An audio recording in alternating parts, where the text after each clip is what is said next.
ఉండి శాసనసభ్యులు గౌరవ డిప్యూటీ స్పీకర్ కనుమూరి రఘురామకృష్ణరాజు గారికి సాదరంగా స్వాగతం పలకవలసిందిగా గ్రామ పెద్దలందరూ కూడా ఎదురుగా వెళ్ళి ఆయనకి సాదరంగా స్వాగతం పలకవలసిందిగా కోరుచున్నాం. అదేవిధంగా గన్నవరం శాసనసభ్యులు కార్లగడ్డ వెంకటరావు గారిని సాదరంగా స్వాగతం పలుకుతూ ఉన్నాం. మరి ఏర్పాటుగా వచ్చేసినటువంటి గౌరవ డిప్యూటీ రఘురామకృష్ణరాజు గారికి వెంకటరావు గారు ఎర్రగడ్డ వెంకటరావు గారికి కూడా మన గ్రామం తరఫున సాధారణంగా స్వాగతం సుస్వాగతం. పూలు బాగుపడిన పూలతో సాధారణంగా స్వాగతం పలుకుతూ ఉన్నాం.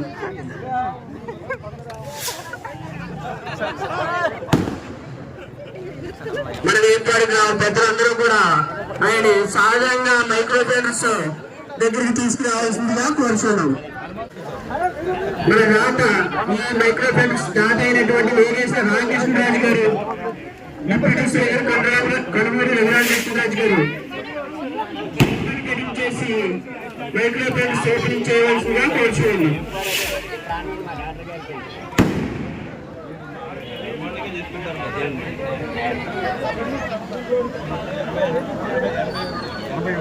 జోలో మందు ఆపేదమ్మా ఆపండి.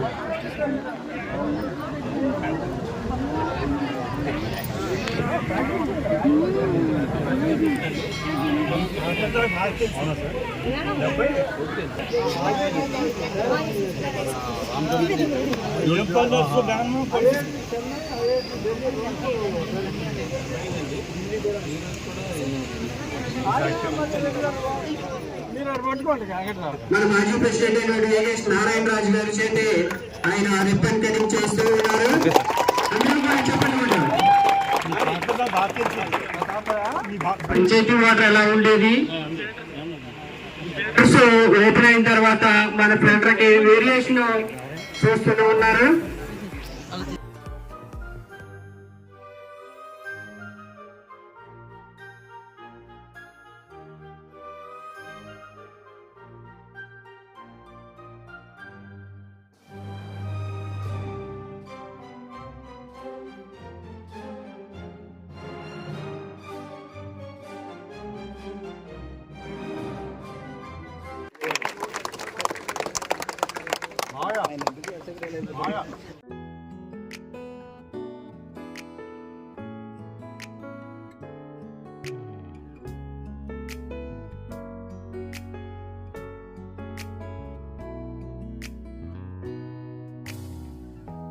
햇살이 너무 좋았어. 그냥 모두 좋았어. 널 만나서 모든 게 다 잠에서 깨어나서 휴대폰을 먼저 보게 돼. 참 많이 변했다는가. 세상에서 제일 행복한 순간 널 만나고 매일 겪게 돼. 매일은 감사하죠. 그대가 곁에 있어서 언제나 오늘 같길 기도해요. 그대와 함께라는 건 영원한 축복 같아서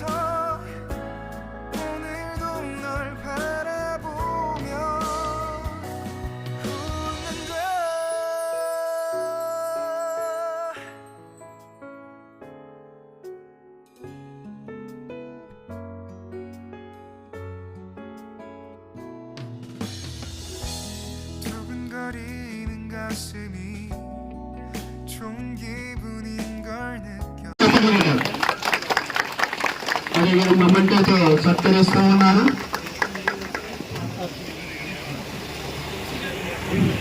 అదేవిధంగా మొమెంటోతో సత్కరిస్తూ ఉన్నారు. అదేవిధంగా సాలువాతో కూడా సత్కరిస్తుందిగా కూర్చున్నాం. చెత్తరక్ష ఇల్లు ఇచ్చారండి, అప్పుడు మీరు ఓపెన్ చేయారు కదా. సీఎం నుంచి రామకృష్ణ కూడా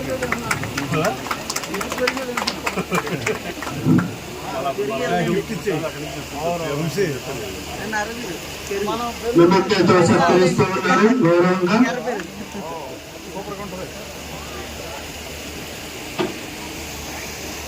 అదేవిధంగా మైక్రో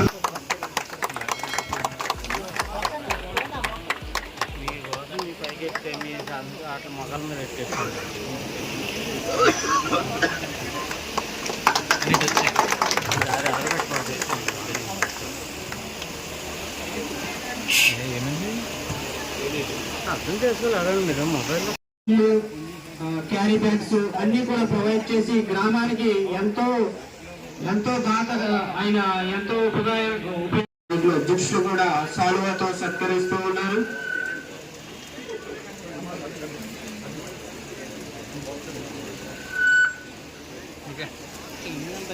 మన గన్నవరం శాసనసభ్యులకు యార్లగడ్డ వెంకట్రావు గారిని ఇటు ఒకసారి అంజుగారు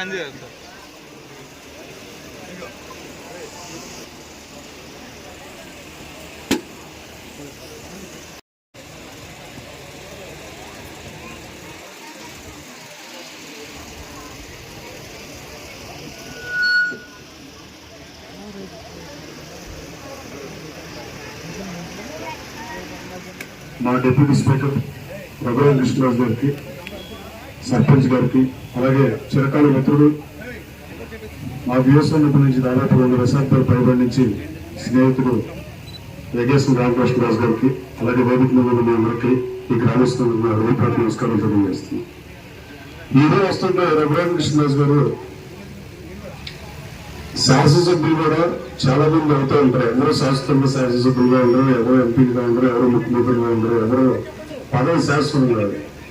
కమిషనర్లు కూడా సిటీ కమిషనర్లు, ఎస్పీ వీళ్ళు కూడా పనిచేసి వెళ్ళిపోతా ఉంటారు. కానీ మీ జిల్లాలో ఎవరు మంచి కలెక్టర్ అంటే 1-2 పేర్లు చెబుతారు 75 సంవత్సరాల క్రితం నుంచి కూడా. అట్లాగే శాసనసభ్యుల్లో కూడా రఘురామ కృష్ణరాజు గారు ముందు, రఘురామ కృష్ణరాజు గారి తర్వాత స్థాయిలో అభివృద్ధి చేస్తున్నందుకు మా డిప్యూటీ స్పీకర్ గారికి అభినందనలు తెలియదు. అవన్నీ పెద్ద అయినా నా డిప్యూటీ స్పీకర్ గారు కాబట్టి, అలాగే రోడ్లు పక్కన ఉన్న పేద ప్రజలు ఇల్లున్నా వాళ్ళని మెప్పించి ఒప్పించి ఈ గ్రామ రైతులతో వాళ్ళ వేరే చోట ఇళ్లస్థలం ఏర్పాటు చేయటమో, లేకపోతే కాలనీలలో ప్రభుత్వ భూమి ఎక్కడుంటే అక్కడ వాళ్ళకి వేరే చోట ఇళ్లస్థలం కేటాయించి రోడ్డు వెడల్పు చేసి ఈ చెరువు పక్కన ఎలా ఉన్నా ఇలా అభివృద్ధి చేయాలంటే ముందుగా వెళ్లాల్సిన పరిస్థితి.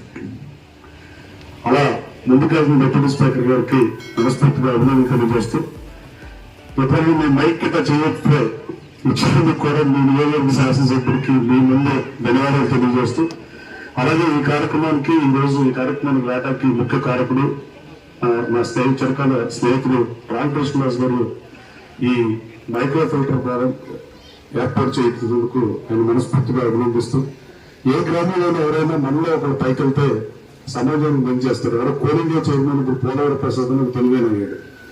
ఎవరో మన వాళ్ళు ఎవరన్నా పైకి వెళ్తే నేను ఆయన వంతెన నిర్మాణానికి డబ్బులు అడిగితే 6 కోట్లు ఇస్తానన్నాడు. అలా ఎవరైనా పైకి వెళ్తే సమాజ సేవలో మళ్ళీ పార్టిసిపేట్ చేస్తారనే నిజాన్ని, అలాగే జన్మభూమి అలంకారంతో చేసినందుకు మిత్రుల్ని మనస్ఫూర్తిగా అభినందిస్తూ, ఈ స్ఫూర్తిగా వచ్చిన ఈ గ్రామంలోని ఎన్ఆర్ఐని కూడా ముందుకొచ్చి రఘురామ కృష్ణరాజు గారు నేను సైతం అభివృద్ధి చేసే ముందుగా నియోజకవర్గంలో నేను సైతం పాల్గొల్సిందిగా కోరుతూ, మా ప్రభుత్వ పరిపాలన ఎలా బాగానే ఉందా? నేను మాట్లాడవచ్చు, ఆయన డిప్యూటీ స్పీకర్ బాగానే ఉందా? మామూలు ఫోన్ మాట్లాడుతున్నారా, వాట్సాప్ కాల్స్ మాట్లాడుతున్నారు? ఇంకా ప్రభుత్వం మీద మామూలు ఫోన్లో మాట్లాడుతున్నారా?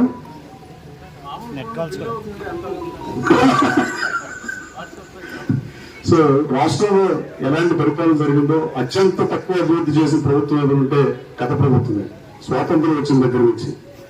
అలాగే అత్యంత రోడ్లు ఏ ప్రభుత్వం మారినా, కాంగ్రెస్ వచ్చినా తెలుగుదేశం వచ్చినా ఎవరు అధికారంలోకి వచ్చినా రోడ్లు వేశారు, కొత్త రోడ్లు వేశారు. కానీ దిక్కుమాలిన పరిస్థితుల్లో ఈ రాష్ట్రాన్ని అన్ని గొంట్లు పొడిచే కార్యక్రమాన్ని ప్రభుత్వానికి అప్పచెప్పింది గత పాలకుల నిర్లక్ష్యపూరిత పరిపాలన. అలాగే నిన్న గంగాధర నెల్లూరు నియోజకవర్గంలో కూడా అంబేద్కర్ గారి విగ్రహానికి అవమానం జరిగిందండి. అంబేద్కర్ గారి విగ్రహానికి అవమానం జరిగినందుకు వైసీపీ గారు బాధపడుతున్నట్టు ఎక్కడ అనిపించలేదు. దీన్ని తెలుగుదేశం వాళ్ళు చేశారని రద్దుటానికి ఆ టైం ఇంత స్పెండ్ చేస్తున్నారు తప్ప అంబేద్కర్ గారు 125 విగ్రహాన్ని విజయవాడలో ఏర్పాటు చేయడం డెఫినెట్ గా స్వాగతించాల్సింది. కానీ అంబేద్కర్ గారు ఆశయాల్ని పాటించాల్సిన అవసరం జగన్మోహన్ రెడ్డి గారికి ఉందని, అలాగే అంబేద్కర్ గారు 1951లో హిందూ యాక్ట్ బిల్ పెట్టాడు. ఆయన రాజ్యాంగం రాసి రాజీనామా చేస్తున్నది లేకపోయినా, రాజ్యాంగంలో లేకపోయినా న్యాయశాఖ మంత్రిగా హిందూ యాక్ట్ బిల్ ప్రవేశపెట్టి అది వీగిపోతే లోక్సభలో నేను రాజీనామా, నెహ్రూ గారు వారించినా అనుకుండా నేను రాజీనామా చేసిన పరిస్థితి. రాజ్యాంగం రాసిన అంబేద్కర్ గారే సాంప్రదాయంగా నెలకొల్పడే దేశంలో అలాంటి అంబేద్కర్ గారు నెలకొల్పిన సాంప్రదాయాలని కాదని, అలాగే ఆ 1951 హిందూ యాక్ట్ బిల్లో ఆడలకు కూడా ఆస్తిలో హక్కు ఉండాలని పెట్టిన పరిస్థితి. కానీ అది బిల్లు పాస్ అయిపోవడం వల్ల రిజైన్ చేసిన పరిస్థితి. తర్వాత ఎన్టీ రామారావు 1985లో 85 నుంచి తర్వాత పెళ్లి ఏ ఆడపడుచుకున్నా ఆస్తిలో సమాన హక్కు ఉంటుందని చట్టం చేసిన పరిస్థితి. జగన్మోహన్ రెడ్డి గారు అంబేద్కర్ గారు రాజ్యాంగాన్ని ఫాలో అవ్వడు, కనీసం చట్టాన్ని ఫాలో అవ్వడు.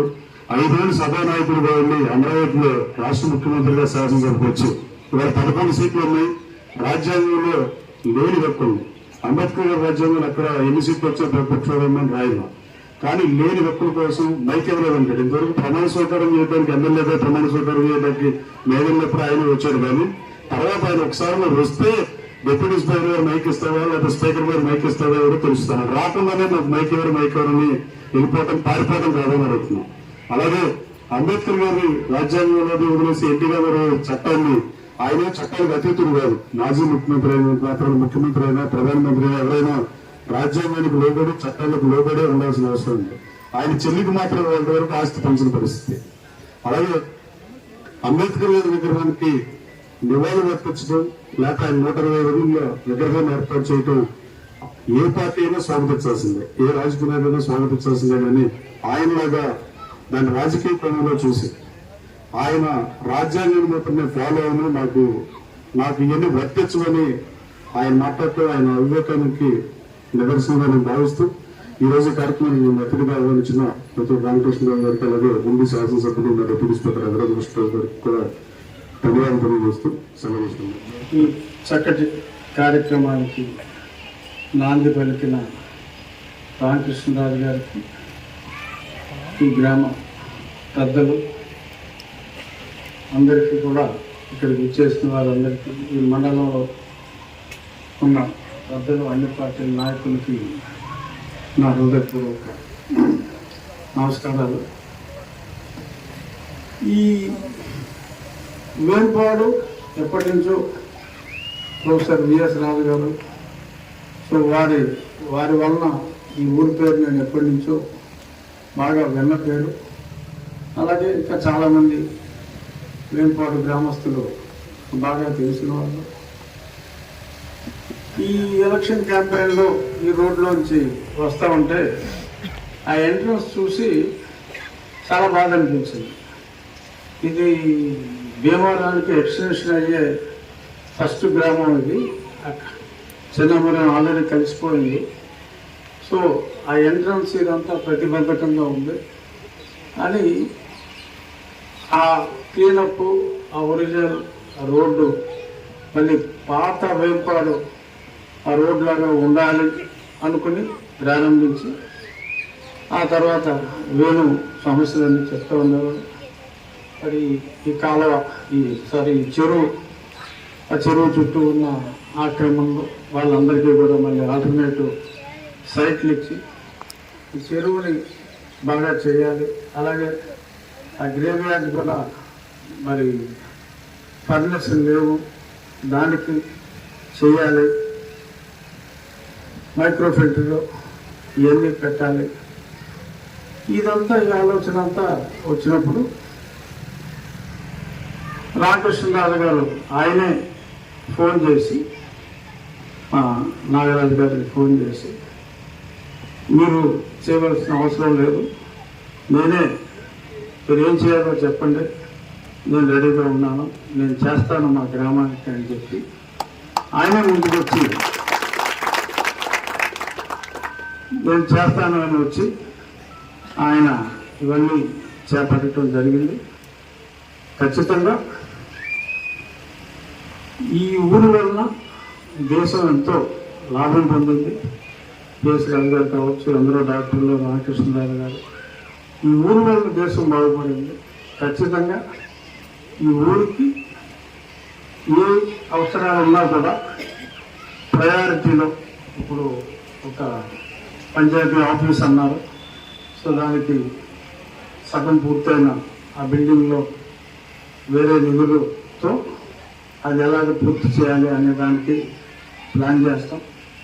అలాగే కొన్ని చోట్ల రాబోయే 2-3 సంవత్సరాల్లో ప్రతి సంవత్సరం కొన్ని రోడ్లు ఎన్ఆర్జీఎస్ గ్రాంట్లు వీటి ద్వారా చేయటం. వాహనాలు విపరీతంగా పెరిగిపోతున్నాయి మనకి. సో కాబట్టి ఇది పట్టణంలో మరి అతి దగ్గర కాబట్టి మనం ఈ రోడ్లు కూడా బాగు చేసుకోవాల్సిన అవసరం ఉంది. ఎక్వైర్ చేసి వెడల్పు చేసుకోవటం బహుశా భవిష్యత్తులో తప్పకపోవచ్చు, అటు 5 అడుగులు ఇటు 5 అడుగులు. కానీ ఉన్న రోడ్ని ఇప్పుడే మనం సరి చేసుకొని ఆక్రమణలన్నీ మరి తొలగించి ఒక పట్టణానికి కావలసిన వాతావరణాన్ని, అంటే రేపు వాళ్ళకపోతే 5 ఏళ్ళకో 10 ఏళ్ళకో ఇది భీమవరంలో ఇదంతా ఒకటే మున్సిపాలిటీగా కార్పొరేషన్గా మారుతుంది. సో దానికి అనుగుణంగా మనం చిన్న మార్పులన్నీ కూడా చేసుకుంటూ ముందుకెళ్దాం. దానికి ఈ గ్రామస్తుల సహకారం పూర్తిగా ఉండాలి అని చెప్పి ఇటువంటి మంచి మనుషులు చాలామంది ఈ ఊళ్ళో ఉన్నారు కాబట్టి వాళ్ళందరి సహకారంతో ఈ గ్రామాన్ని మరింత అభివృద్ధి చేయటంలో ఎప్పుడు నేను ఉంటాం కూడా ఏమన్నా మీకంటే 3 కిలోమీటర్లు ఉంటుందా నాకు. సో అంచేత మీకు ప్రతి వేరు దూరంలోనే ఉన్నాను, ఎప్పుడు మీకు అందుబాటులో ఉంటాను. తప్పకుండా వేణుపురాన్ని మరింత అభివృద్ధి చేసుకున్నాం.